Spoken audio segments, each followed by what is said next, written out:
اللہ اللہ سبحان اللہ سبحان اللہ سبحان اللہ۔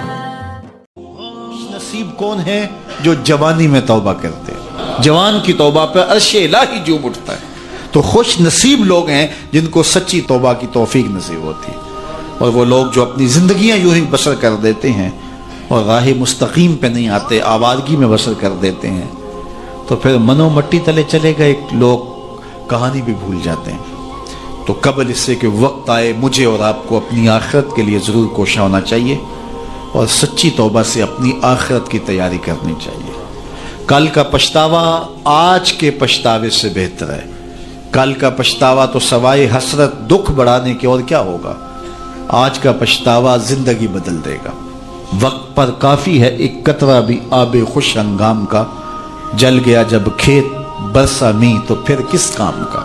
ایک روایت میں آتا ہے کہ اہل جنت جنت میں جا کر ایک حسرت ان کے دل میں ہوں گی، حالانکہ جنت میں پہنچ کے کوئی حسرتیں نہیں ہوں گی، ہر حسرت پوری ہو جائے گی، لیکن ایک حسرت ان کے دل میں جنت میں پہنچ کر بھی ہوگی، اور وہ کیا؟ جو چند لمحے خدا کی یاد سے غافل گزارے کیوں گزارے۔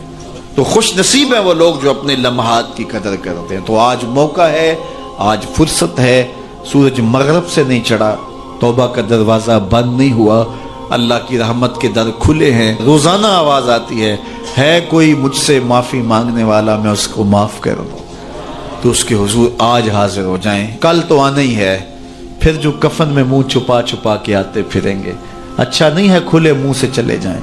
پھر جو لوگ اٹھا کے لے جائیں گے، اچھا نہیں ہے خود اپنے قدموں سے چل کے اس کی دہلیز پہ چلے جائیں۔ وہ ایک مجذوب تھا، فقیر تھا، بازار میں کھڑا رو رہا تھا، کسی نے روک کے پوچھا کیا ماجرا ہوا، کیوں رو رہے ہو؟ کسی نے تنگ کیا ہے، دکھ دیا ہے، ستایا ہے؟ اس نے کہا کچھ بھی نہیں ہوا، بس ان لوگوں کے رویے نے دکھی کر دیا ہے۔ کہا کیا ہوا؟ کہا میرا یہ ذہن بنا تھا کہ میں ان کی اور رب کی صلح کروا دوں۔ تو کہا پھر کیا ہوا؟ کہا وہ تو مانتا یہ نہیں مانتے، وہ تو کہتا ہے ان کو لے آ میری دہلیز پہ، ایک آنسو سے سارے گناہ معاف کر دوں گا، لیکن ایسے کھوئے ہیں یہ الٹا مجھے بے وقوف کہہ رہے ہیں، یہ مجھے گھور رہے ہیں کہ تم کیا ہمیں بتا رہے ہو۔ اللہ اکبر۔ تو وہ تو مانتا ہے لیکن یہ نہیں مانتا ہے۔ اگلے دن اسی فقیر کو دیکھا گیا کہ وہ قبرستان میں کھڑا رو رہا ہے، تو وہی شخص گزرا تو اس نے رک کے پھر پوچھا بابا قبرستانوں میں بھی روتا ہے اور بازاروں میں بھی روتا ہے، آج کیا مسئلہ ہوا؟ کہا مسئلہ میرا کل والا ہی ہے۔ کہا آج کیا ہوا؟ کہا کل ان سے مایوس ہوا تو پھر آج ادھر نکل آیا، اور آج میرا پروگرام بنا کہ چلو ان کی اور رب کی صلح کروا دو۔ تو کہا آج کیا رکاوٹ ہے؟ کہا آج یہ مانتے ہیں وہ نہیں مانتا۔ تو قبل اس سے کہ ادھر سے انکار ہو جائے کہ اب وقت بیت گیا، اب تم نے وہ وقت گنوا دیا، ہم نے بڑی مہلت دی تھی تمہیں، ڈوبتا سورج تمہیں روز کوئی پیغام دیتا تھا، اٹھتے ہوئے جنازے تمہیں روز کچھ کہتے تھے، بڑھاپا تمہیں آوازیں دیتا تھا، تم چلتے تو ٹھوکریں لگتی تھی، یہ ٹھوکریں تمہیں کچھ کہتی تھی، لیکن تم نے کسی بات پہ غور نہ کیا، اور لمبی زندگی کی امید پر تم نے مالک کی دہلیز کو چھوڑے رکھا، اب تمہارے لیے کوئی راستہ باقی نہیں بچا۔ تو قبل اس سے کہ وہ وقت آئے کوئی حجت باقی نہ رہے، زندگی کے جو 4 دن مجھے آپ کو میسر ہیں، ہم اللہ کے حضور سچی توبہ کریں۔ توبہ کی شرائط 3 ہیں۔ پہلی شرط یہ ہے کہ جو گناہ کیا ہے اس پر ندامت، دوسرا یہ ہے کہ اس کو ترک کرنے کا پختہ عزم مصمم، اور تیسری چیز یہ ہے کہ آئندہ اس کو کبھی بھی نہیں کروں گا۔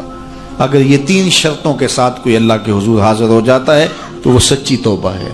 لیکن محض کسی مجلس کے اندر توبہ توبہ پکار اٹھے، جس طرح وہ گاڑی والا ایکسیڈنٹ دیکھتا ہے تو رکتا ہے، 5 لاشیں گری ہوئی ہیں تو وہ ٹیپ بھی بند کر دیتا ہے، سارے بس والے توبہ توبہ پکارنے لگ جاتے ہیں، 1.5 کلومیٹر کے بعد پھر دوبارہ وہ بٹن دبا دیتا ہے، اور پھر وہی گانے اور وہی غلیظ چیزیں، اور پھر معمول کی زندگی۔ ایسی توبہ نہیں ہے۔